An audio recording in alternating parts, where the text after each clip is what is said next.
আসসালামু আলাইকুম। গত ভিডিওতে আমরা দেখছিলাম যে রাইট ফর্ম ভার্ব কিভাবে সলিউশন করতে হয়। এই ভিডিওতে আমরা দেখব যে পাঁচটা রুলস দিয়ে কিভাবে রাইট ফর্ম ভার্ব সলিউশন করা যায়। আজকে আমরা রাইট ফর্ম নিয়ে একটু বিস্তারিত আলোচনা করব। চলেন কথা না বলে ভিডিও শুরু করা যাক। প্রথমত রাইট ফর্ম ভার্ব পাওয়ার জন্য আমাদের ভার্বগুলোকে চিনতে হবে, যে ভার্বের কিছু ফর্ম আছে, ঠিক আছে?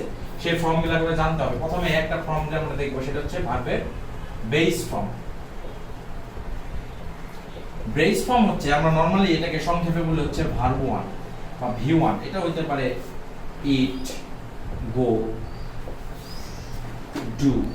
এগুলো হচ্ছে ভার্বের বেস ফর্ম। তারপরে ফর্মটা হচ্ছে ভার্বের পাস্ট ফর্ম। পাস্ট ফর্ম হচ্ছে অ্যাট, ওয়েন্ট, ডিড, যেটাকে আমরা সংক্ষেপে বলে থাকি হচ্ছে V2 বা ভার্ব টু ভার্বের পাস্ট ফর্ম। তারপরে ভার্বের ফর্মটা হচ্ছে পাস্ট পার্টিসিপল।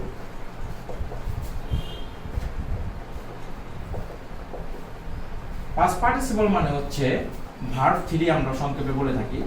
এটার পাস্ট পার্টিসিপল করার জন্য আপনাকে একটা সিম্পল সূত্র আমি ধরিয়ে দিচ্ছি যে সহজে কিভাবে পাস্ট পার্টিসিপল করতে পারবেন।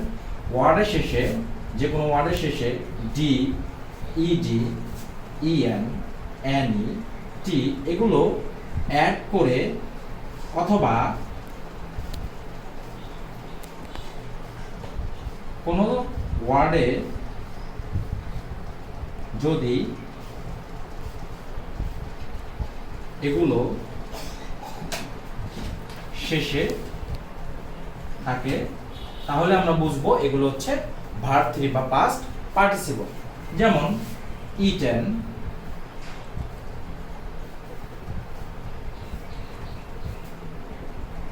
গন, ডান।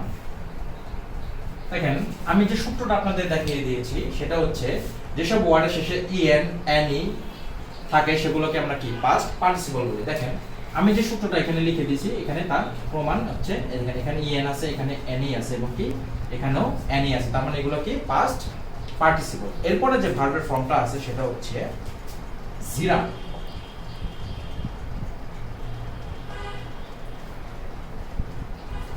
জিরান হচ্ছে ভার্ব 1 এর সাথে আইএনজি। এই আইএনজি সব সময় ভার্বের এই রুট ফর্মের সাথে বসে।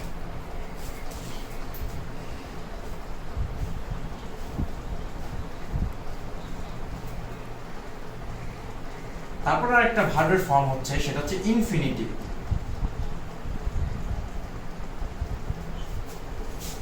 এটা হচ্ছে 2 প্লাস ভার্ব 1। অতএব পৃথিবীতে যত ভার্ব 1 আছে তার সাথে কি 2 অ্যাড করলে সেটা কি ইনফিনিটিভ ফর্ম হয়। যেমন কি to eat, to go, to do, and at last is বা yes from। সেটা হচ্ছে কোশ্চেন হচ্ছে আমরা এস বা ইয়েস কখন যুক্ত করব, সেটা ভার্ব 1 এর সাথে যুক্ত করব, কিন্তু এস কখন যুক্ত করব, ইয়েস কখন যুক্ত করব। যেসব ওয়ার্ডের শেষে আমরা ও দেখব সেই ক্ষেত্রে ইয়েস, আর বাকি সব ক্ষেত্রে আমরা এস যুক্ত করব।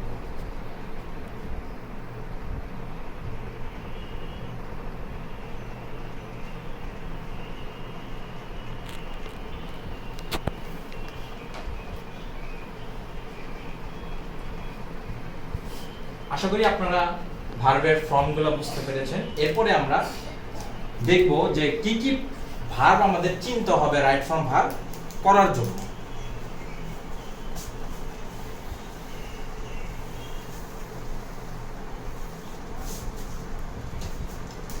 প্রথমে আমরা দেখব টু বি ভার্ব। যেগুলো আমাদের রাইট ফর্ম ভার্ব করার জন্য জানতে হবে, তার মধ্যে সর্বপ্রথম জানতে হবে যে টু বি ভার্ব কোনগুলো। ছোটবেলা থেকে আমরা পড়ে আসছি টু বি ভার্ব হচ্ছে am, is, are, was, were,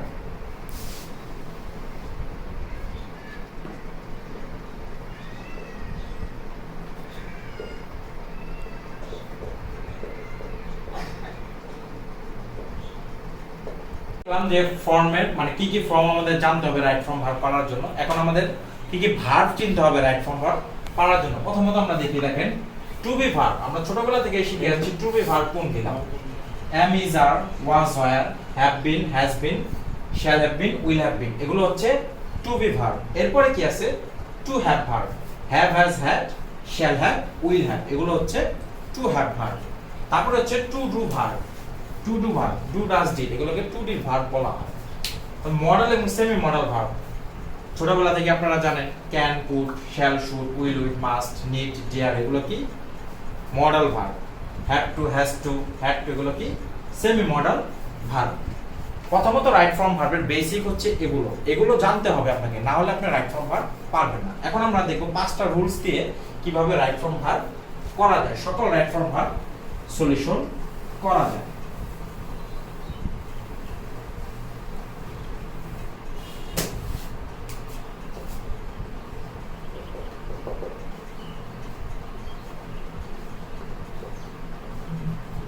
model ভার্বের পর গ্যাপ থাকলে ওই ভার্বটি ভার্ব ওয়ান হয়। মডেল ভার্বের পর বি থাকলে ভার্বটি ভার্ব থ্রি হয়। মডেল ভার্বের পর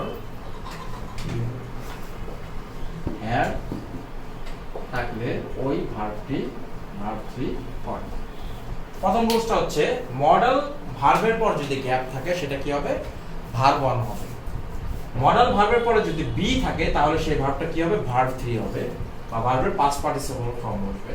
যদি মডেলের পর হ্যাভ ভার্ব থাকে তাহলে কি হবে সেটাও কি পাস্ট পার্টিসিপল হবে। আমরা একটু एग्जांपल দেখি।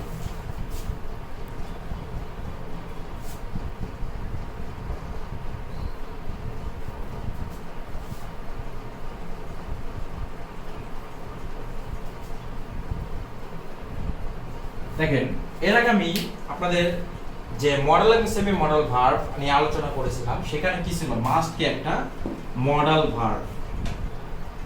তাহলে এখানে কি উত্তর হবে, আমরা কি বলছিলাম যে মডেলের পর যদি গ্যাপ থাকে ওই ভার্বটা ভার্ব ওয়ান হয়।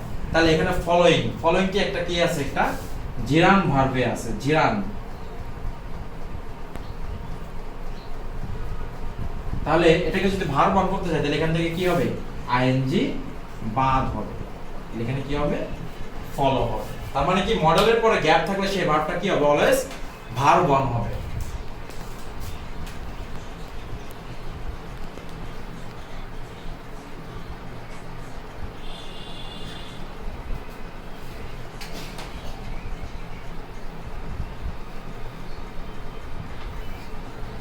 দেখেন আমরা কি বলছিলাম মডেলের পর ক্যান কি একটা মডেল ভার্ব, মডেলের পর যদি বি থাকে সেই ভার্বটা কি হবে ভার্ব থ্রি হবে। তাহলে এখানে কি আছে ইট ক্যান বি ডু এর ভার্ব থ্রি, মানে পাস্ট পার্টিসিপল হচ্ছে কি ডান।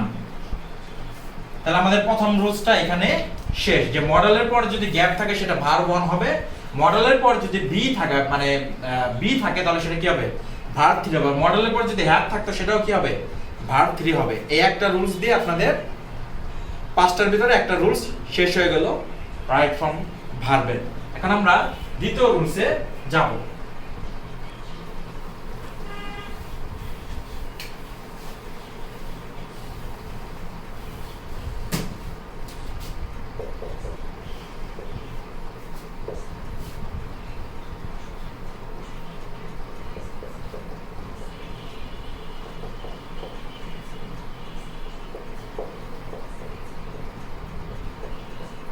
দ্বিতীয় রুলসটা হচ্ছে টু ডু ভার্ব থাকলে ভার্ব ওয়ান হবে, টু হ্যাভ ভার্ব থাকলে কি হবে ভার্ব থ্রি হবে।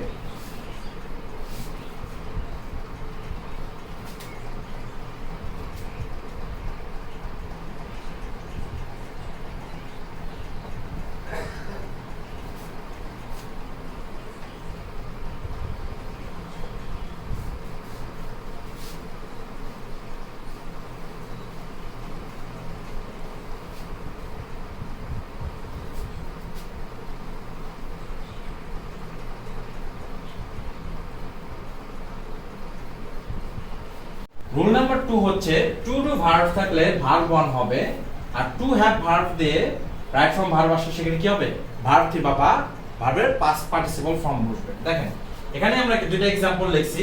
এখানে কি টু ডু ভার্ব কি do does did, to have verb কি হ্যাভ হ্যাজ হ্যাড। এখানে হ্যাভ ভার্ব আছে এবং কি ডু ভার্ব আছে, এগুলোর পরে গ্যাপ আছে। এগুলোর পরে গ্যাপ থাকলে সেটা কি হবে, হ্যাভ এর পরে যদি গ্যাপ থাকে আমরা সেটা কি বলছি টু বি, ভার্বের পরে যদি গ্যাপ থাকে সেটা কি হবে, ভার্ব 3 হবে। তাহলে এখানে কি হবে, I have done the work, he did not phone me last night. আমি কি বলছি, টু ডু ভার্বের পরে গ্যাপ থাকলে, টু ডু ভার্বের পরে যদি গ্যাপ থাকলে সেখানে কি হবে, ভার্ব 1 বসবে। তো আপনারা সবাই কমেন্ট সেকশনে জানাবেন যে এর উত্তরটা কি হবে। টু ডু ভার্ব এরপরে গ্যাপ আছে, এখানে একটা ভার্ব 1 বসবে। তাহলে আমাদের রাইট ফর্ম ভার্বের দুইটা রুলস, বেসিক দুইটা রুলস শেষ।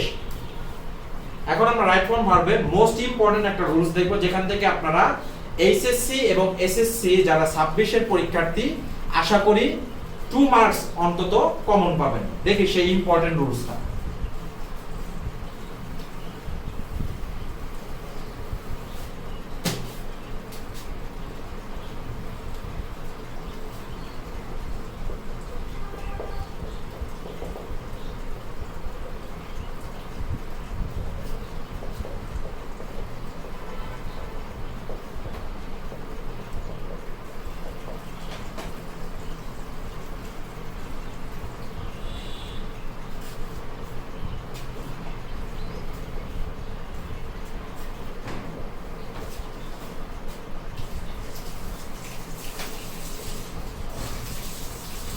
প্রিপজিশন কি, প্রি মানে পূর্বে, পজিশন মানে অবস্থান।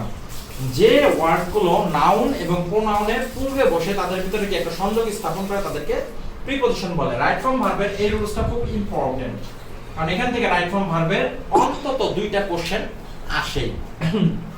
সেটা আমরা দেখব কি, যদি এগুলোর পরে মানে প্রিপজিশনের পরে গ্যাপ থাকে,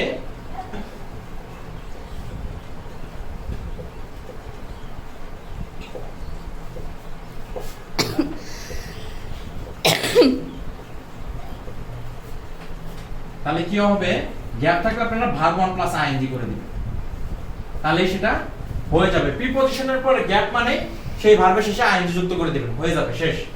এরপরে হচ্ছে টু, টু কিন্তু প্রিপজিশন, এরপরে যদি গ্যাপ থাকে সেটা কি হবে, ভার্ব 1 হবে। আমরা কি জানি ইনফিনিটিভের ফর্ম কি টু প্লাস ভার্ব 1। টু হচ্ছে কি ইনফিনিটিভে কাজ করে, এরপরে ভার্বটা অলওয়েজ কি আসে, ভার্বের প্রেজেন্ট ফর্ম বসে বা রুট ফর্ম বসে বা বেস ফর্ম বসে। এখন আমরা কিছু एग्जांपल দেখি।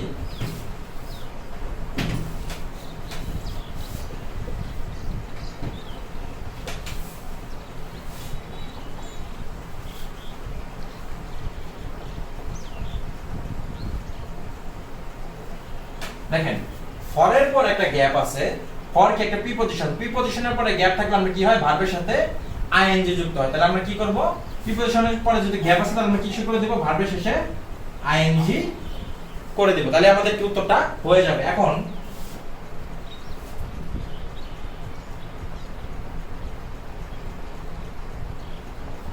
টু এর পরে গ্যাপ থাকলে সেটা কি হবে, ভার্ব 1 হবে। তার মানে টু এর পরে ভার্বের সাধারণত কোনো পরিবর্তন হয় না। তাহলে কি to buy a pen, to এর পরে অলওয়েজ কি ভার্ব 1 বসে। টু এর কিছু এক্সেপশন আছে, সেগুলো আমরা একটু দেখব। রাইট ফর্ম ভার্বের সেখান থেকেও কিছু কোশ্চেন হয়।